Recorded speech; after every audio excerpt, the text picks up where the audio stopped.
So while some Democrats are pushing for a tough action against the president, the Wall Street Journal editorial board argues Democrats actually face a political dilemma. Quote, Mr. Trump lied to the public about his dealings with Mr. Cohen. Bill Clinton lied to the public and under oath in a legal proceeding, yet Democrats defended him. So let's talk about it with our power panel. Democratic strategist Dave Brown, former Justice Department Attorney Jim Trusty, and Fox News contributor Mark Thiessen. Welcome to all of you, gentlemen. Be with you. Hey, Shannon. Okay, so let's follow up on that. I want to play something from Alan Dershowitz a little bit earlier today, talking about this idea of a double standard.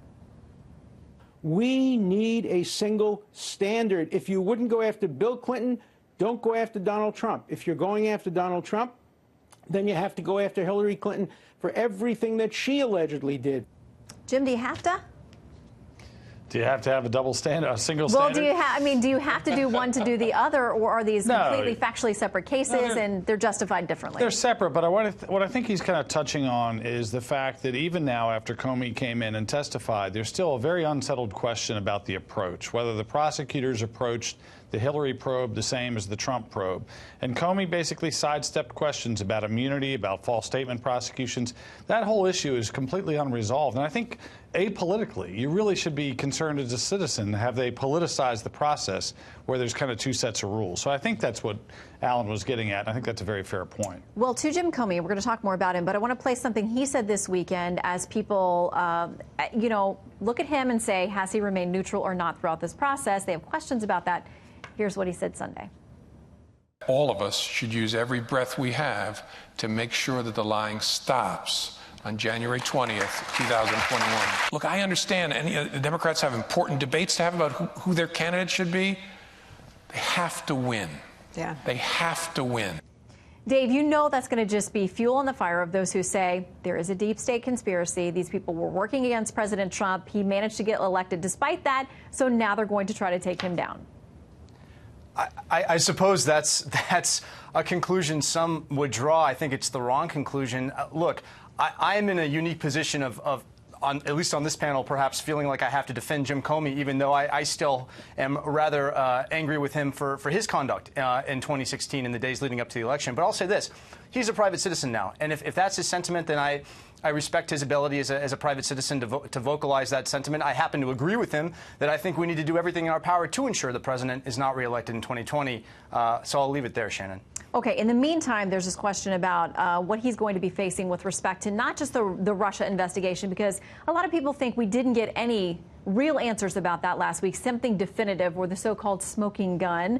But this issue of Cohen and the payments to the women, that seems to be something that's going to be a little bit tougher for folks. In the Federalist, Gabriel Mallow writes this.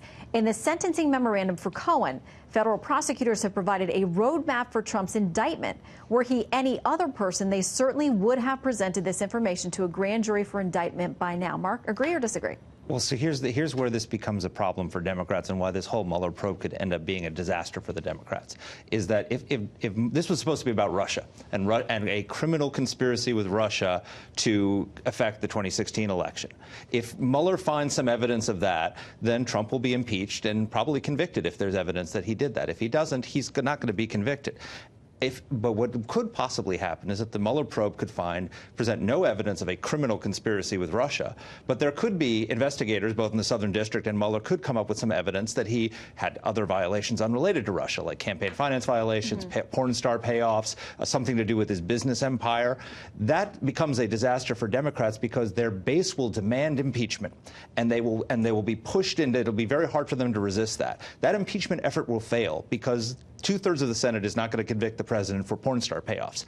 And so what will happen is, the third thing, there will be a massive political backlash against them because they will see Trump's voters, who knew about his relationships with women before the election, voted for him anyway, are going to see this as a coup d'etat. They're going to see this as an effort to invalidate their votes. And if you think 2016 they were the deplorables, there was a backlash, imagine what they'll be in 2020. So this is a very, very dangerous, slippery slope for the Democrats. Everybody's been focused on Donald Trump's peril, political peril. This could be political peril for the Democrats. Okay, so if we're talking about campaign finance, Professor Turley had this in The Hill under the headline, Mueller findings threaten Trump but fall short of a case for impeachment. He says campaign finance violations are rarely prosecuted as criminal matters, and the vast majority are resolved by fines. I mean, Jim, that's just a fact.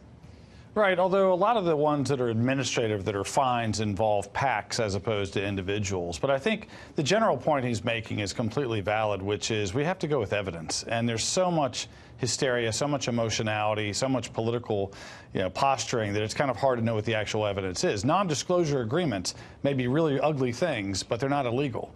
And so it may be embarrassing, but it doesn't make it a campaign finance violation. And again, I also think it's interesting to see if the Southern District of New York is toting the same line that Mueller is. There does seem to be maybe a different approach there that could be troublesome for the president. Yeah. But you can't judge this case from a Michael Cohen plea agreement where he accepts certain statements of facts and then suddenly that's admissible evidence in some people's minds. We're a far cry from, sizing up the president with a suit for jail. And so much that we don't know. Okay, and speaking of not knowing, 245 times, as Catherine Herridge mentioned there, Jim Comey, the former FBI director, was testifying and could not remember. And Dave, these are substantive things, like how this whole investigation got started, who was responsible for it, how they started. I mean, something that most of us assume the FBI director would know.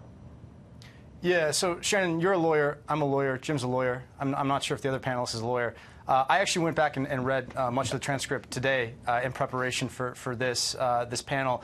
And what struck me about the number of instances in which Comey did say he couldn't recall or didn't remember, often he was being read excerpts from transcripts and excerpts from text messages, documents he didn't have in front of him, and asking for a verbatim accounting of is that factually accurate. And so he was, I think, very cautious and very very intentional with his language, especially because he has, as you well know, an obligation to testify truthfully before Congress, something that Michael Cohen did not do and is now facing real jail time as a result. So I think it's fair to say he was incredibly careful with his words, but I empathize with him because in the 100 pages that I reviewed ahead of this panel, it was an incredibly grueling and arduous, frankly, recitation of facts dating all the way back to 2015. So I certainly wouldn't feel comfortable with my memory without having documents in front of me as well. Final word, Mark.